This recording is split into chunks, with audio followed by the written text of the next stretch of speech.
I still remember the exact moment everything fell apart. I was standing in my boss's office, my career in tatters, watching 15 years of hard work dissolve like sugar in rain. And the worst part? I could have prevented all of it. I should have said no. I should have walked away. But when someone you love asks you to keep a secret, you don't think about the consequences. You just say yes. My name is Marcus Webb, and this is the story of how one promise destroyed everything I'd built. It started on a Tuesday. Isn't that how these things always begin? On the most ordinary of days? I was 34, a senior project manager at Henderson & Associates, one of Chicago's most prestigious architectural firms. I'd clawed my way up from intern to indispensable, working 80-hour weeks, missing birthdays, sacrificing relationships. Robert Henderson, the firm's founder, had become more than just my boss. He was my mentor. The father figure I'd never had growing up in foster care. That Tuesday afternoon, I was reviewing blueprints for the Lakefront Tower project when she walked into my office. Ella Henderson. Even now, after everything, my chest tightens when I think of her. She had her father's sharp green eyes but her late mother's warmth. At 26, she'd just finished her master's in sustainable architecture and joined the firm 6 months earlier. We'd been assigned to work on a community center project together, and somewhere between late-night brainstorming sessions and arguments about load-bearing walls, I'd fallen completely, irrevocably in love with her. Marcus? Her voice was shaking. Can I close the door? I should have known right then. The tremor in her hands. The way she wouldn't meet my eyes. The door clicking shut with that soft, final sound. What's wrong? I stood up, instinctively wanting to comfort her. She sat down across from my desk, her fingers twisting together. I need to tell you something. And I need you to promise you won't tell anyone. Especially not my father. My stomach dropped. Ella, if you're in some kind of trouble. Just promise me, Marcus. Please. She finally looked up at me, and those green eyes were swimming with tears. I need someone I can trust. And you're the only person in my life who's never wanted anything from me except me. How could I say no to that? This woman who'd somehow seen past my carefully constructed walls, who'd made me laugh for the first time in years, who'd made me believe I deserved something good. I promise, I said. The words came out before I could stop them. Before I could think.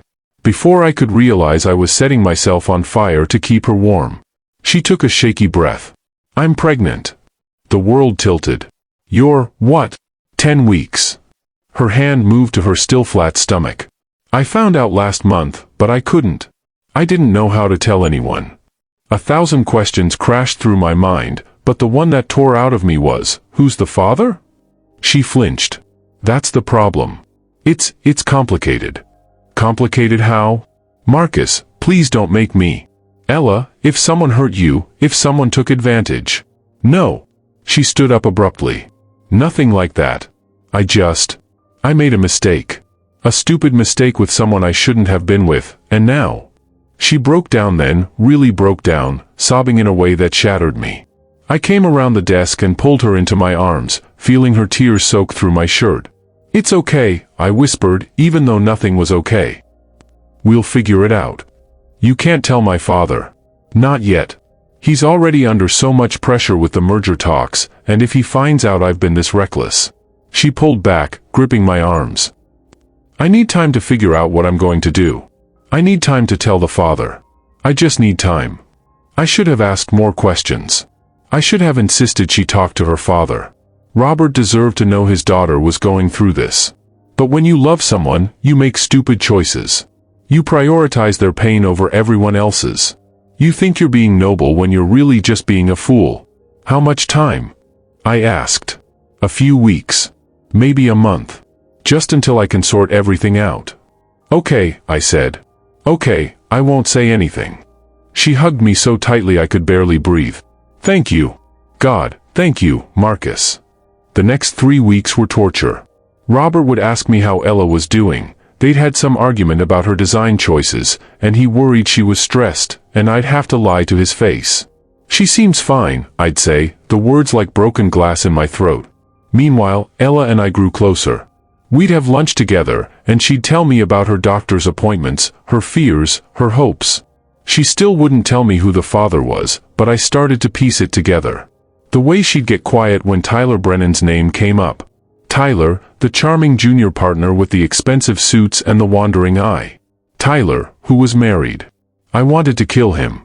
You need to tell him, I said one afternoon as we sat in Grant Park, watching the clouds roll over Lake Michigan. He has a right to know. I will, she said quietly. I just need to find the right moment. His wife just had surgery, and I can't drop this on him right now. Ella, the longer you wait. I know. She turned to me, frustrated and beautiful and so damn vulnerable. I know, okay? But I'm scared. I'm terrified. What if he wants nothing to do with this baby? What if he asks me to not keep it? Would you? I asked softly. She was quiet for a long moment. No, she finally said. I don't think I could. I took her hand. Then that's your answer. And whatever you decide to do, whatever happens, I'm here. I'm not going anywhere. She leaned her head on my shoulder. I don't deserve you. But the truth was, I didn't deserve her. Because every day I kept her secret, I was betraying Robert. The man who'd given me a chance when I had nothing. The man who'd taught me everything I knew about architecture, about integrity, about being someone worth respecting. And I was lying to him. Every single day. It all came crashing down on a Friday afternoon. Robert called me into his office. I thought it was about the Lakefront Tower project. We were behind schedule, and the investors were getting anxious. But when I walked in, his face was stone. Sit down, Marcus. I sat. My heart was already racing. I'm going to ask you a question, he said, his voice dangerously calm. And I need you to be honest with me. Have you been sleeping with my daughter? The blood drained from my face. What? No. Robert, I would never. Then explain this. He turned his computer monitor toward me. It was security footage from the parking garage. Time-stamped from 2 nights ago. Ella and me, standing by her car. She was crying. I was holding her. And from that angle, from that distance, it looked intimate. It looked exactly like what it wasn't. Robert, this isn't what it looks like. Then what is it? He stood up, his hands flat on the desk. Because from where I'm sitting, it looks like you've been having an affair with my daughter behind my back. How long has this been going on? It's not like that. I stood too. We're not together. We're just friends. Friends. The word dripped with contempt. My security chief brought this to my attention because he was concerned. Said you two have been spending a lot of time together. Private lunches. Late nights in the office. And now I find out you're having secret meetings in parking garages? She needed someone to talk to. About what? The question hung in the air like a guillotine blade. This was it. This was the moment where I could tell him the truth. Where I could explain everything, break my promise to Ella, and maybe save my career. But I'd given her my word. I can't tell you that. Robert's face went from angry to something worse. Disappointment. You can't tell me. It's not my secret to tell. So there is a secret. He laughed, bitter and sharp. You know what the worst part is, Marcus? I trusted you. I brought you into this firm when you had nothing. I mentored you. I gave you opportunities other people would kill for. And this is how you repay me? By sneaking around with my daughter? Robert, please. Get out. Let me explain. Get out. He slammed his hand on the desk. You're fired. Effective immediately. I want you out of this building in 30 minutes, or I'll have security escort you out. The floor dropped out from under me. You can't. Robert, please, just listen. I don't want to hear it. Whatever's going on between you and Ella, I don't want to know. You betrayed my trust, and that's unforgivable. Now get out of my office before I do something I'll regret. I don't remember packing my desk. Don't remember the elevator ride down. Don't remember walking out of the building I'd spent 15 years of my life in. I just remember standing on the street, a cardboard box in my arms, watching my entire world crumble. I called Ella. She didn't answer. I called again. And again. Finally, at 8 p.m., she called me back. Marcus? Oh my God, I just heard. He fired me, I said numbly. He thinks we're having an affair. No. No, no, no. Her voice was panicked. I'll tell him. I'll explain everything. It's too late, Ella. He doesn't want to hear it. This is my fault. This is all my fault. She was crying again. I never should have asked you to keep my secret. I never should have put you in this position. It was my choice, I said, even though the words felt hollow. I chose to help you. And now you've lost everything. I couldn't argue with that. The next week was a blur of rejection. Every firm in Chicago knew Robert Henderson. And every firm in Chicago had heard I'd been fired. The rumors spread like wildfire. Webb was sleeping with the boss's daughter. Webb was stealing clients. Webb was incompetent. None of it was true, but it didn't matter. My reputation was destroyed. Ella finally told her father the truth. About the pregnancy. About Tyler Brennan. About everything. Robert called me 3 days after he'd fired me. I owe you an apology, he said, his voice heavy. Ella told me what happened. What you did for her. It doesn't matter now. It does matter. You protected my daughter when she was scared and vulnerable. You sacrificed your career to keep her secret. That takes a kind of integrity I misjudged. I lied to you, I said flatly. For 3 weeks, I looked you in the eye and lied. How is that integrity? He was quiet for a moment. I want to offer you your job back. No, Marcus. I appreciate it, Robert. I really do. But I can't work for you anymore. I can't work somewhere where the foundation is broken. Where trust doesn't exist anymore. I understand. He paused. For what it's worth, you're a good man. Better than I gave you credit for. And my daughter, she cares about you. A lot. I care about her too, I admitted. But that doesn't change what happened. Tyler Brennan wanted nothing to do with the baby, as Ella had feared. He offered to pay for an abortion, and when she refused, he had his lawyers draw up papers waiving all parental rights. Ella decided to keep the baby and raise it on her own. I didn't hear from her for 2 months. I assumed she'd moved on, that the guilt of what happened had driven a wedge between us that couldn't be repaired. Then, one rainy afternoon in November, she showed up at my apartment. She was showing now. 5 months along. Still beautiful. Still the woman who'd upended my entire life. I miss you, she said, standing in my doorway, rain dripping from her coat. I miss talking to you. I miss everything about you.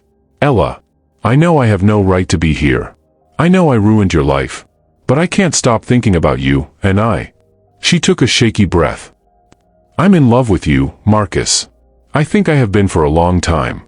And I know the timing is terrible, and I know I'm about to be a single mother, and I know you probably hate me, but I had to tell you. I stood there, looking at this woman who'd cost me everything, and realized something. I didn't hate her. I could never hate her. I don't have a job, I said. I'm living off savings. My reputation in this city is destroyed. I have nothing to offer you. I don't want what you can offer me, she said softly. I just want you. So I kissed her.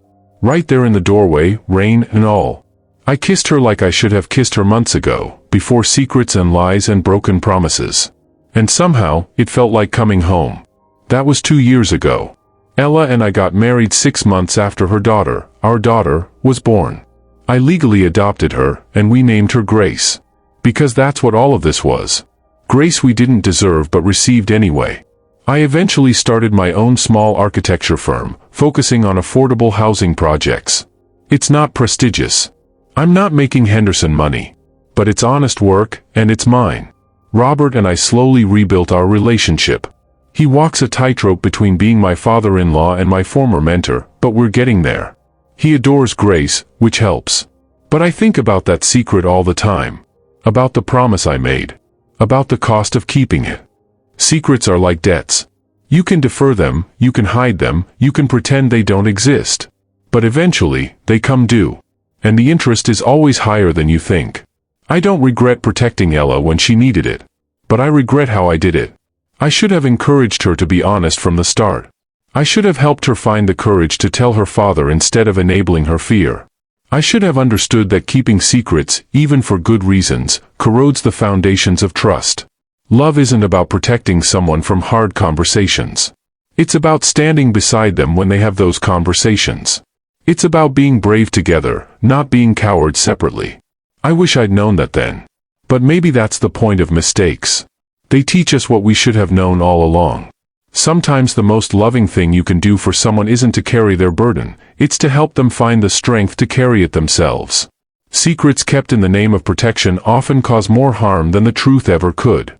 Trust, once broken, can be rebuilt, but it requires more courage than keeping silent ever did. Have you ever kept a secret that you later regretted? How did you handle it? If someone you loved asked you to keep a secret that went against your values, what would you do? Would you make the same choice Marcus did, or would you choose differently? Let me know in the comments below. And if this story resonated with you, don't forget to like and subscribe for more real-life stories that make you think.